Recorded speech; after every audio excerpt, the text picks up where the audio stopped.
السلام عليكم ورحمة الله وبركاته. النحو الواضح المرحلة الثانوية الجزء الثاني. النحو الواضح கிதாபில் இரண்டாம் நிலையான கிதாபில் பகுதி இரண்டை கண்டு கொண்டிருக்கின்றோம்.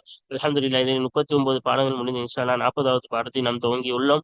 பாருங்கள், இந்த அரபி கிதாபின் மூலம் நம் அரபி இலக்கணத்தை நன்கு கற்று இதன் மூலம் நம் அரபி மொழியை கற்பதற்கும் அதை விளங்குவதற்கும் அதன் மூலம் குர்ஆன் ஹதீஸை விளங்கி நாம் இம்மை மறுமையில் வெற்றி பெறுவதற்கும் அதை அமல் செய்வதற்கும் அல்லாஹு தஆலா நம் அனைவருக்கும் தௌஃபீக் செய்வானாக.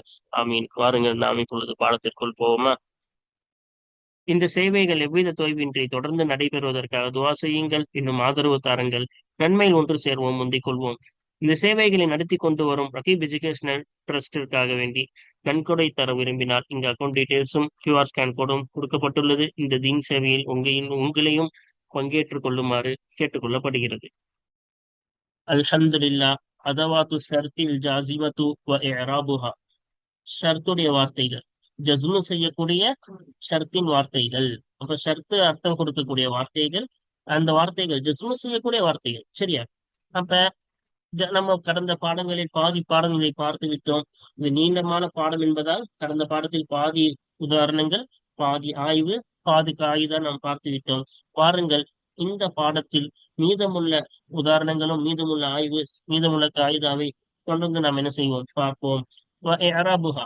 இன்னும் அந்த வார்த்தைகளுக்கு என்ன யாரா வழங்குவது, என்ன செஞ்சிட்டோம் கடந்த பாடத்தில் பாதி பார்த்து விட்டோம் அல்லவா? அப்ப வாருங்கள், இன்று நாம் தொடர்ந்து பார்ப்போம். முன்பாடத்தின் சுருக்கம் என்னவென்றால் என்ன சொன்னோம்? காலத்தை குறிக்கக்கூடிய வார்த்தை, அதே போல இடத்தை குறிக்கக்கூடிய வார்த்தை, இதெல்லாம் லர்ஃப் ஆகும். லர்ஃபுக்கு ஏராபில் இடம் உண்டு. என்ன இடம்? நசப். அதனால ஒரு ஷர்த்து காலத்தை குறித்தாலோ இடத்தை குறித்தாலோ அதற்கு நசப் லர்ஃப் என்பதின் பிரகாரம் நசபுடைய இடத்தில் இருக்கிறது. எதற்கு லர்ஃபு? பின்வரும் ஃபேலுக்கு இது லர்ஃபு. ஃபேல் தாமாக இருந்தால் பின்வரும் ஃபேலுக்கு இது லர்ஃப் என்று கூற வேண்டும். அந்த ஃபேல் நாக்கிஸாக இருந்தால் அந்த ஃபேலுடைய ஹபருக்கு இது லர்ஃப் என்று கூற வேண்டும். அதே போல்தான் மக்கானுக்கும் அதேதான் சட்டம். இதென்றால் நாம் தெளிவாக கடந்த பாடத்தில் பார்த்து விட்டோம். அதே போல ஒரு செயலை குறித்தால் ஷர்த்துடைய வார்த்தை ஒரு செயலை குறிக்குமே, ஆனால் அந்த செயல் என்பது மஃபூல் முத்தலக் என்பதின் பிரகாரம் நசபுடைய இடத்தில் இருக்கிறது என்று நாம் கண்டோம். அது எதற்கு மஃபூல் முத்தலக்கு? பின்வரும் செயலுக்கு அது மஃபூல் முத்தலக்காக இருக்கிறது என்பதின் பிரகாரம் நசபுடைய இடத்தில் இருக்கிறது என்பதை கடந்த பாடத்தில் கண்டோம். இன்று நாம் 4வது பகுதியும் 5வது பகுதியும் தான் என்ன செய்ய போகிறோம், காண இருக்கிறோம். அப்ப முதலில் 4வது பகுதிக்கு அர்த்தம் வைத்து விடுவோமா? 4வது பகுதியை பாருங்க. கைஃபமா துஆமில். எவ்வாறு நீ நடந்து கொள்வாயோ, இஹ்வானக உன் சகோதரன் உன் சகோதரர்களிடம் எவ்வாறு நீ நடந்து கொள்வாயோ, யுஆமிலூக உன்னிடம் அவ்வாறே நடந்து கொள்வார்கள். அப்புறம் கைஃபமா யகுனில் முஅல்லிமு, ஆசிரியர் எவ்வாறு இருக்கிறாரோ, எப்படி ஆகுவாரோ, எவ்வாறு ஆகுவாரோ, யகுன் தலாமீதுஹு அந்த ஆசிரியருடைய மாணவர்கள் அவ்வாறே ஆகுவார்கள். அப்ப நீ எப்படி நடந்துக்கிறியோ வந்துட்டு அப்படிதான் நடந்துப்பாங்க. ஆசிரியர் எப்படி ஆகியிருக்காரோ அதே போல அவங்க மாணவர்கள் ஆகுவாங்க. அப்படிதானே? அப்ப இதுக்கு என்னது? எந்த நிலைமையில், அப்ப ஒரு நம்ம எந்த நிலைமையில பழகுறோமோ நம்ம நிலைமையை குறிக்குது. கைஃபமாக்கு என்ன அர்த்தம் வச்சோம்? எவ்வாறுன்னு அர்த்தம் வச்சோம். எவ்வாறுனா எந்த மாதிரி அப்படின்னு அவனுடைய நிலைமை. நல்ல நிலைமையில நீ பழகுறியா, கெட்ட நிலைமையில பழகுறியான்னு ஒரு நிலைமை அப்படிதானே குறிக்குது.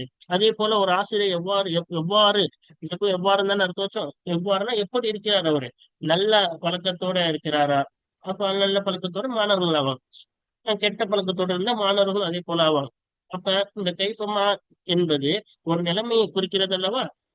கைஃபமா என்பது ஒரு நிலைமையை குறிக்கிறது. இப்ப ஷர்த்துடைய வார்த்தை என்ன செய்தால் ஒரு நிலைமையை குறிப்பிட்டால், இதற்கு ஹாலுடைய அர்த்தம் வந்தால் அப்ப என்ன செய்யணும் என்பதுதான் இங்கு படிக்க போகிறோம். என்ன அப்படின்னு கேட்டீங்கன்னா, நசபு கொடுக்க வேண்டும் ஹாலுக்கு. ஏன்னா நிலைமையை தானே குறிக்கிறது. எந்த நிலைமையில் நீ பழகுவாயோ, எந்த நிலைமையில் ஆசிரியர் ஆகுவாரோ, எவ்வாறு என்றால் அதுக்கு என்ன அர்த்தம்? எந்த நிலைமையில் அர்த்தம். அப்ப ஹாலை குறிக்கிறது அல்லவா? ஹாலுக்கு ஏராபில் இடம் உண்டு. ஏராபில் ஹாலாக வரக்கூடிய வார்த்தைக்கு நசபு செய்வோம். அப்படிதானே? இப்ப இதுவும் என்னதான் ஹாலை தான் குறிக்கிறது. எந்த நிலைமையில் என்று நீ பழகுவாயோ, நம்ம தமிழ்ல சொல்லும் போது எவ்வாறுன்னு சொல்லுவோம். அதுக்கு என்ன சொல்லலாம்? இன்னொன்னு, எந்த நிலைமையில் என்று சொல்லலாம். அப்ப எந்த நிலைமையில் பழகுவாயோ, எந்த நிலைமையில் ஆசிரியர் ஆகுவாரோ, அப்போ ஒரு நிலைமையை குறிக்கிறது, ஒரு ஹாலை குறிக்கிறது. அதனால கைஃபமா என்பது ஹால் என்பதின் பிரகாரம் இதற்கு என்ன வரும்? நசபு வரும். இப்ப நசபு வந்தால் துல் ஹால் வேணும் அல்லவா? ஹால் பாடத்தை நாம் படிச்சிருப்போம்.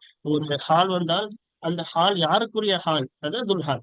இந்த ஹால் எதற்குரிய ஹால் என்றால் அதான் நினைவாகும், துல் ஹால் ஆகும். அப்ப இந்த நிலைமை யாருக்குரியது அப்படின்னு பார்த்தா, நம்ம பார்த்தோமே ஆனால், ஒண்ணு துஆமில் என்பது தாமாக வந்துள்ளது, எக்குர் என்பது நாக்கிஸாக வந்துள்ளது. அப்படிதானே? அப்ப இங்க நம்ம கவனிக்கணும்.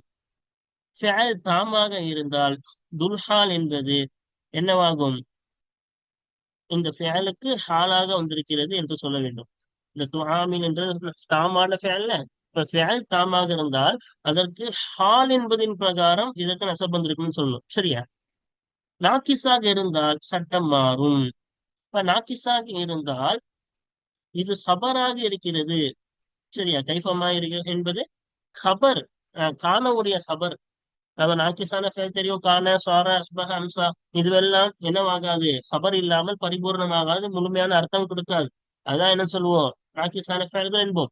அப்ப நாக்கிஸான ஃபேல் எக்குன் என்பது காணல இருந்து வந்தது தானே?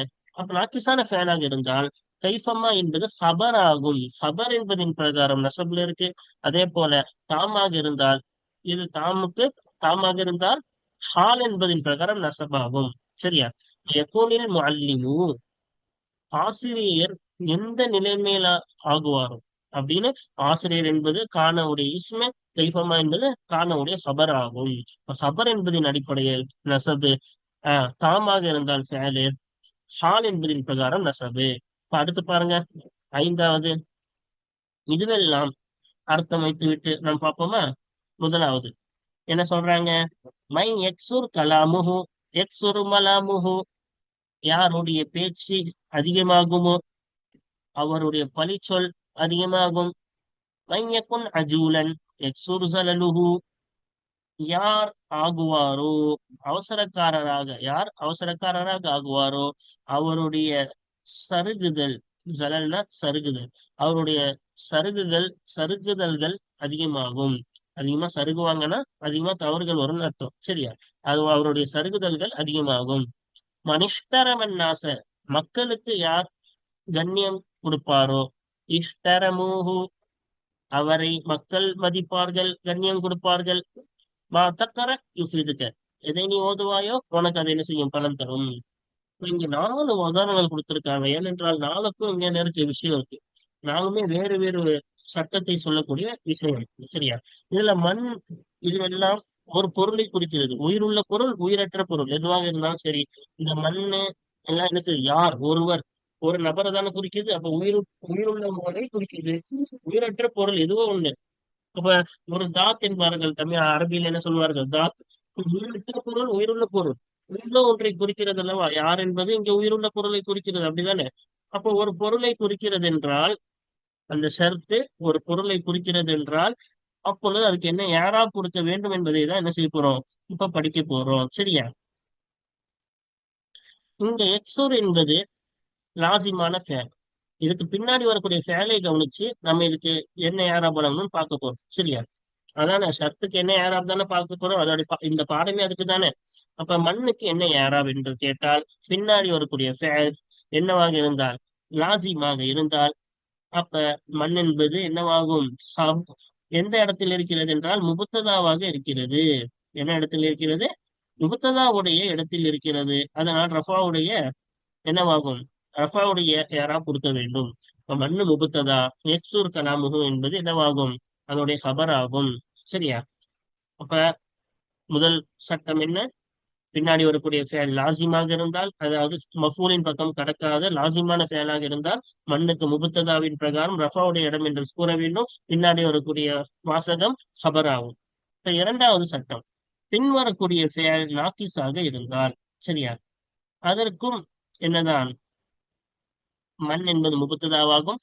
பின் வரக்கூடிய யகுன் அஜூலன் என்பது அதனுடைய சபர் ஆகும்.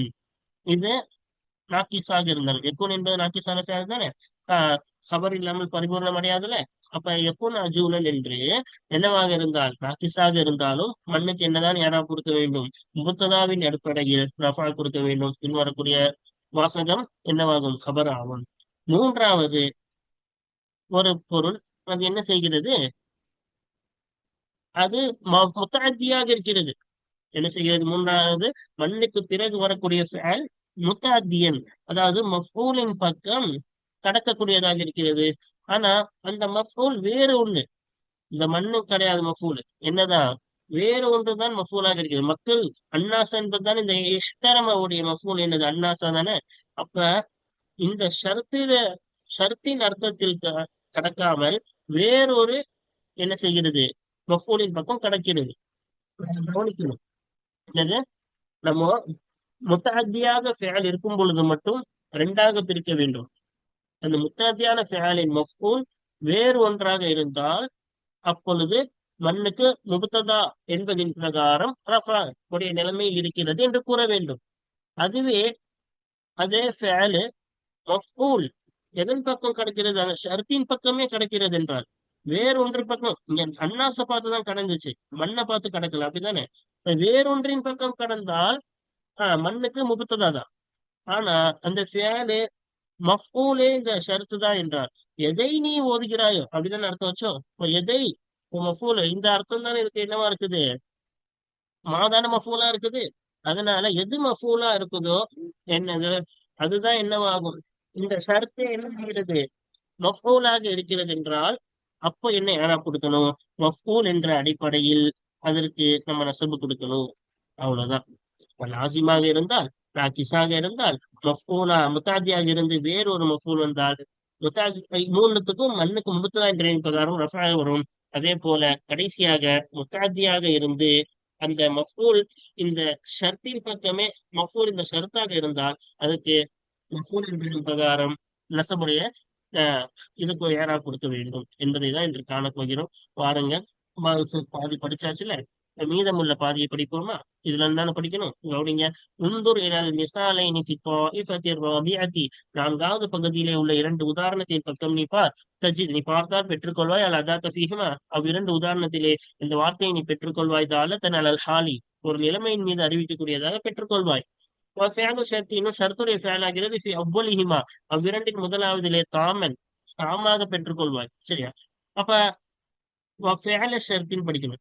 ஷர்த்துடைய ஃபேலை நீ பெற்றுக்கொள்வாய். ஃபி அவ்வலிஹிமா, அவ்விரண்டின் முதலாவது, ரெண்டு உதாரணங்களில் முதலாவதிலே ஷர்த்துடைய ஃபேலை தாமன், தாமாக பரிபூர்ணமாக பெற்றுக்கொள்வாய். வஃபி சானிஹிமா, அவ்விரண்டில் இரண்டாவது உதாரணத்திலே ஷர்த்துடைய ஃபேலை, அந்த நிபந்தனையில் வரக்கூடிய ஃபேலை நாக்கிசன், நாக்கிசாவாக பெற்றுக்கொள்வாய். தாம் நாக்கிசு முன்னாடி அர்த்தம் சொல்லிட்டோம்ல. தாம்னா என்னது? ஹபரை பக்கம் தேடாது. நாக்கிஸ் என்றால் ஹபர் இல்லாமல் அந்த என்னவாகாது? முழுமை அடையாது. அந்த மாதிரி நீ ஃபேலை முதலாவது உதாரணத்தில் சாமாகவும் ஃபேலை இரண்டாவது உதாரணத்தில் நாக்கிஸாகவும் பெற்றுக்கொள்வாய். ஒரு தொடரபுல் அதாத்து, இந்த அதாத் என்ன செய்யப்படும்? ஹாலின் மீது அறிவிக்கக்கூடிய இந்த அதாத் இருக்கிறது அல்லவா? இந்த வார்த்தை நேரா வழங்கப்படும் ஃபேலி தாமி, தாமான பரிபூர்ணமான அர்த்தம் கொடுக்கக்கூடிய அந்த ஃபேலுடன் வரக்கூடிய அந்த அதாத் தயாராக வழங்கப்படும். மிசாலின் அபுலி, முதல் உதாரணத்திலே பரிபூர்ணமாக இருக்கக்கூடிய ஃபேலுடன் வரக்கூடிய அந்த அதாத்துக்கு யாரா வழங்கப்படும்? ஹாலன், ஹால் என்ற அடிப்படையில் யாரா வழங்கப்படும். இரண்டாவது உதாரணத்திலே நாக்கிசான ஃபேலுடன் உள்ள அந்த அதாத்துக்கு நாக்கிசான ஃபேலுக்கு ஹபர் என்ற அடிப்படையில் யாரா வழங்கப்படும். அதான சொன்னோம். பாருங்க, நாலாவதுல கைஃபமா நிலைமை அர்த்தம் கொடுத்துச்சு, கைஃபமா நிலைமைன்னு அர்த்தம் கொடுத்துச்சு. சரியா? முதல் உதாரணத்துல தாமான ஃபேல் பெற்றுக்கொள்வாயினாங்களா, இதுதான் அந்த தாமான ஃபேல்.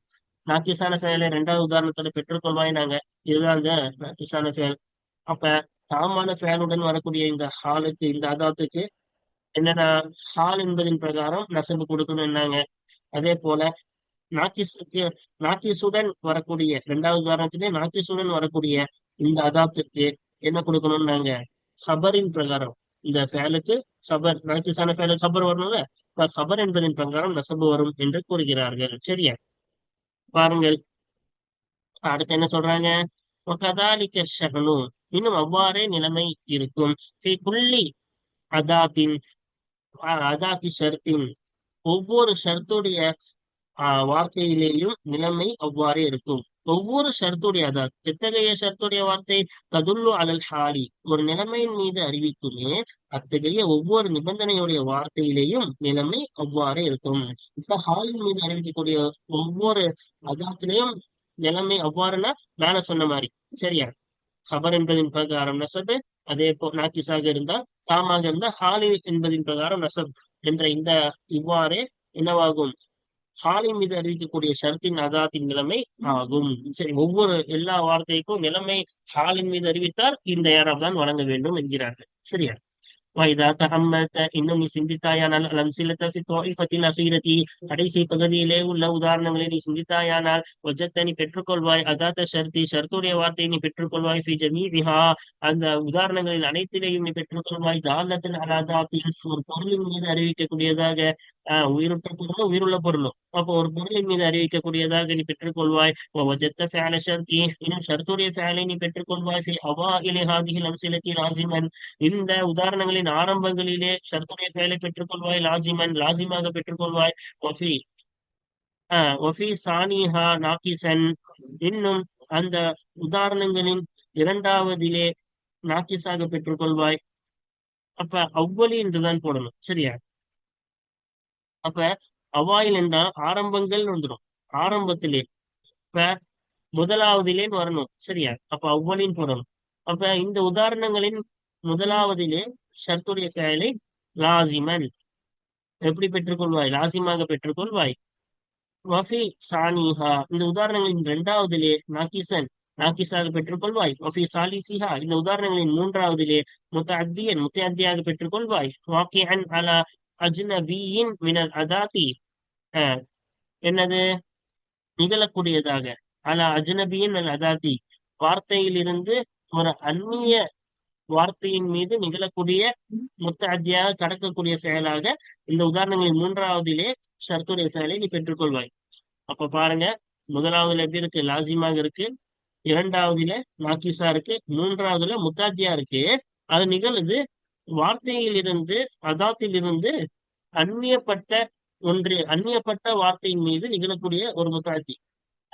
இதான் நம்ம கவனிக்கணும். நான் சொன்னல இது எக்ஸோ என்பது லாசிமான செயல். எக்மோன் ரெண்டாவதுல இன்னும் நாக்கிசா இருக்கு, மூன்றாவதுல முத்தாத்தியா இருக்கு. ஆனா மண் அல்லாத அதாத்துனாங்கல்ல மண்ணில் இருந்து வேறுபட்ட அஜனபி அஜனபினா வேறு அந்நியப்பட்ட ஒரு வார்த்தை அன்னாஸ் அதன் பக்கம் தானே கிடக்குது, மண்ணின் பக்கம் கிடக்கல. அப்ப அதாத்திலிருந்து அந்நியப்பட்ட வேறொரு வார்த்தையான அன்னாசின் பக்கம் கடக்கக்கூடிய செயல். ஓகேவா? அதான் சொல்றாங்க இங்க பாருங்க. அதாத்திலிருந்து அந்த வார்த்தையிலிருந்து ஷர்த்துடைய வார்த்தையிலிருந்து அந்நியமாக இருக்கக்கூடிய ஒரு வார்த்தையின் மீது நிகழக்கூடிய முத்தாத்தியாக பெற்றுக்கொள்வாய். ஒஃபி ராபியஹா இன்னும் இந்த உதாரணங்களின் நான்காவதிலே அந்த ஷர்த்துடைய செயலை முத்தாத்தியன் வாக்கியான் அலா மானல் அதாத்தி அந்த வார்த்தையின் அர்த்தத்தின் மீதே நிகழக்கூடிய முத்தாத்தியாக ஷர்த்துடைய செயலை பெற்றுக்கொள்வாய். நான்காவதுல என்னது எதன் பக்கம் கிடக்குது? மாவின் பக்கம் தானே கிடக்குது. அந்த அதாத்துடைய அர்த்தம் கொடுக்குது. எதை நீ ஓதுவாயோ அப்படின்னு என்ன செய்யறோம்? இதன் பக்கம் மஃபூல கிடக்கிறது. வேறொரு அஜ்னபியான வேறொன்னு அந்நியமான ஒரு வார்த்தையின் பக்கம் கிடக்கல. அந்த அதாத் என்ன அர்த்தம் கொடுக்குதோ அதன் பக்கமே கிடைக்கிறது. சரி, அப்படி பெற்றுக்கொள்வாய். பாருங்க என்ன சொல்றாங்க. ஒத்தக்கூனல் அதாத்து ஃபில் அம்சிலத்தி சாலிசத்தில் ஊரா அதாத் ஆகும் முதல் மூன்று உதாரணங்களிலே அந்த ஷர்த்துடைய வார்த்தை ஷர்த்தை அறிவிக்கக்கூடிய அந்த வார்த்தை ஆகும். இது மண் சொல்றாங்க. மண்ணுன்ற வார்த்தை இருக்கு, அந்த மண்ணு ஆகும். ஃபி மஹல்லி ரஃபஇன் ரஃபவுடைய இடத்துல ஆகும். அலா அன்னஹா முபத்ததஉன் நிச்சயமாக அந்த அதாத் முபத்ததாவாக இருக்கிறது என்பதன் பிரகாரம் ரஃபவுடைய இடத்திலே ஆகும். முதல் மூன்று உதாரணத்தை நம்ம முன்னாடியே சொன்னோம்னா ரஃபாக இருக்கிறது. எது லாசிமாக வந்தாலோ பாக்கிஸாக இருந்தாலோ அல்லது முத்தாத்தியாக வந்து வேறொன்றின் பக்கம் கடக்கக்கூடியதாக இருந்தாலோ இந்த மண்ணுக்கு முபத்ததா என்பதின் பிரகாரம் ரஃபா கொடுக்க வேண்டும். ரஃபாவுடைய நிலைமையில இருக்குது. சரியா? அடுத்து என்ன சொல்றாங்க? வல் ஹாலு ஃபில் மிசாலில் அஃபீரி கடைசி உதாரணத்திலே ஹால் நிலைமையாகிறது. ஃபி மஹலி நஸ்பின் நஸ்புடைய இடத்துல இருக்கிறது. அலா அன்னஹா நிச்சயமாக அந்த அதாத் என்பதாகிறது மஃபூலுன் பிஹி லிஃபிஅலி ஷர்த்தி ஷர்த்துடைய ஃபிஅலுக்கு மஃபூல் பிஹியாக இருக்கிறது என்பதின் பிரகாரம் நஸ்புடைய இடத்துல இருக்கிறது. ஏன்னா அந்த அதாத்தின் பக்கம் தானே அந்த இடத்துக்கு அர்த்தத்தின் பக்கம் தான் கிடக்குது. அப்ப இதான மஃபூல் இதன் பக்கம் தான் கிடக்குது. அப்ப இதான மஃபூல். அதாவது மஃபூலின் பிரகாரம் நசவுடைய நிலைமையில இருக்கிறது. சரியா? وكذلك في كل أداة شرط அவ்வாறே ஒவ்வொரு ஷர்த்துடைய வார்த்தையிலேயும் இருக்கும். தக்கரு அலா தாத்தின் ஒரு பொருளின் மீது நிகழுமே அத்தகைய ஒவ்வொரு ஷர்த்துடைய அதாத் நிபந்தனையை குறிக்கக்கூடிய அந்த வார்த்தையிலேயும் அவ்வாறே நிலைமை இருக்கும். இப்போ ஒரு பொருளை கொடுத்துச்சுன்னா ஒரு பொருளை குறிக்கக்கூடியதாக ஒரு வார்த்தை வந்தால் ஷர்த்துடைய வார்த்தை வந்தால் நேர சொன்ன மாதிரி தான் நம்ம யாராவது பழகணும். பின்னாடி ஒரு வச்சு லாசிமாக இருந்தால் அதே போல முத்தாஜி வேறொன்றின் பக்கம் கிடக்கக்கூடியதாக இருந்தால் நாக்கிஸாக இருந்தால் முகுத்துதா என்றும் முத்தாஜி அந்த அதாத்தின் பக்கமே கிடக்கக்கூடிய ஒரு முத்தாஜியான செயலாக இருந்தால் முக்கூல் என்பதின் பிரகாரம் நசப் கொடுக்க வேண்டும். சரியா? இப்ப பாருங்க காகிதா 2 காகிதா படிச்சிட்டோம் கடந்த பாடத்துல. இப்ப வாருங்கள் 2 காகிதா இன்னும் மீதமுள்ள காகிதாக்களை இன்று படிப்போம். இது பாருங்க தோரபு அதவாத்து ஷர்த்தி பின்ன ஷர்த்துடைய வார்த்தைகள் ஏறா வழங்கப்படும் கமா ஏத்தி வரும் ஒன்றை போல பின்வரும் ஒன்றை போல. சரியா? இப்ப 2 பார்த்துட்டோம். இப்ப 99வது காய்தா பார்க்கணும். இப்ப கிதாப் ஆரம்பிச்சு அன்னஹுவாலி ஜுசூல் அவ்வளிலிருந்து இருந்து ஆரம்பித்து 99வது காய்தா பார்த்துட்டு இருக்கோம்.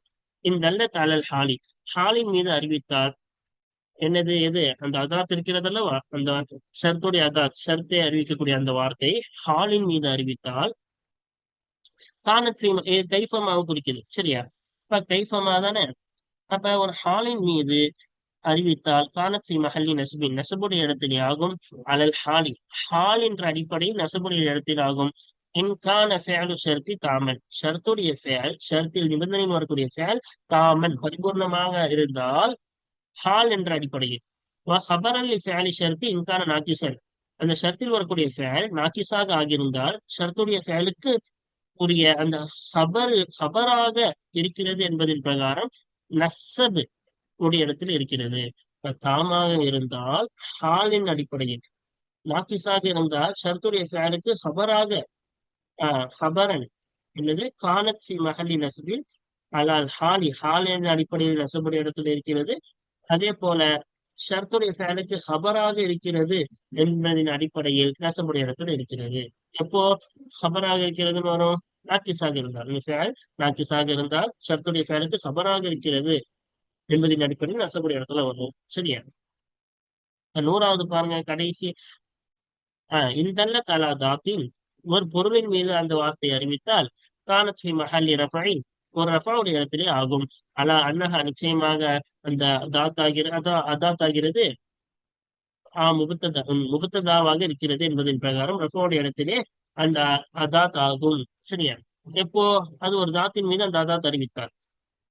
இன்கான ஃபேலு ஷரத்தி லாசிமன் எப்போ அதுக்கு ரஃபோடைய இடத்துல ஆகும்? ஷரத்துடைய ஃபேல் லாசிமாக ஆகியிருந்தால் முபத்ததா என்பதன் பிரகாரம் ரஃபோடைய இடத்திலே ஆகும். அவர் நாக்கிசன் அல்லது நாக்கிஸாக ஆகியிருந்தார். லாசிம்னா முன்னாடியே சொன்னோம் முஃபுலின் பக்கம் கடக்கார். நாக்கிசன்னா ஹபர் இல்லாமல் பரிபூர்ணமாக ஃபேலாக ஆகியிருந்தார். நாக்கிஸாக ஆகியிருந்தால் லாசிமாக ஆகியிருந்தால் அவர் முத்தஅத்திய மஃபுலின் பக்கம் கடக்கிறது. வாக்கியன் நிகழக்கூடிய அல அஜ்னபியின் மின்ஹா அந்த அதாத்தில் இருந்து வேறுபட்ட அந்நியப்பட்ட ஒரு வார்த்தையின் மீது நிகழக்கூடிய அந்த கடக்கக்கூடிய ஒரு செயலாக ஆகியிருந்தாலோ அல்லது நாக்கிஸாக ஆகியிருந்தாலோ அல்லது நாசிமாக அந்த ஷர்த்துடைய ஃபேல் ஆகியிருந்தாலோ நிச்சயமாக அந்த அதாத் முபத்ததாவாக இருக்கிறது என்பதின் பிரகாரம் ரஃபாவுடைய இடத்திலே ஆகியிருக்கும். சரியா? வஃபி மஹல்லி நஸ்பின் நஸ்புடைய இடத்திலே ஆகும். ஆனா அன்னஹா மஃபூலன் பிஹி நிச்சயமாக அந்த அதாத் என்பது அந்த வார்த்தை என்பது மஃபூல் பிஹியாக இருக்கிறது என்பதன் பிரகாரம் நஸ்புடைய இடத்திலே ஆகும். எப்போ கான ஃபேலு ஷர்த்தி முத்தாத்தியன் வாக்கியன் அலா மஅனாஹா ஷர்த்துடைய ஃபேல் ஆகியிருந்தால் முத்தாத்திய கடக்கக்கூடியதாக அந்த அதாத்துடைய அர்த்தத்தின் மீது நிகழக்கூடிய கடக்கக்கூடியதாக ஷர்த்துடைய ஃபேல் ஆகியிருந்தால் மஃபூல் பிஹி என்பதை நிச்சயமாக அந்த அதாத் மஃபூல் பிஹி என்பதின் பிரகாரம் நசபுடைய இடத்திலே ஆகும். மேல பார்த்தோம்னா இதுதானே பார்த்தோம். சரியா? அப்ப இது எந்த வார்த்தை? மண்ணு மா என்ற அந்த வார்த்தையை இது குறிக்கிறது. ஓகேவா? அல்ஹம்துலில்லாஹ் இந்த பாடங்களை எல்லாம் நாம் பார்த்து விட்டோம். வாருங்கள் தொடர்ந்து நாம் என்ன செய்வோம்? பயிற்சிகளை தொடர்ந்து காண்போம். ஆகிர் தாவானா அல்ஹம்துலில்லாஹி ரப்பில் ஆலமீன். அஸ்ஸலாமு அலைக்கும் வரஹ்மத்துல்லாஹி வபரகாத்துஹு.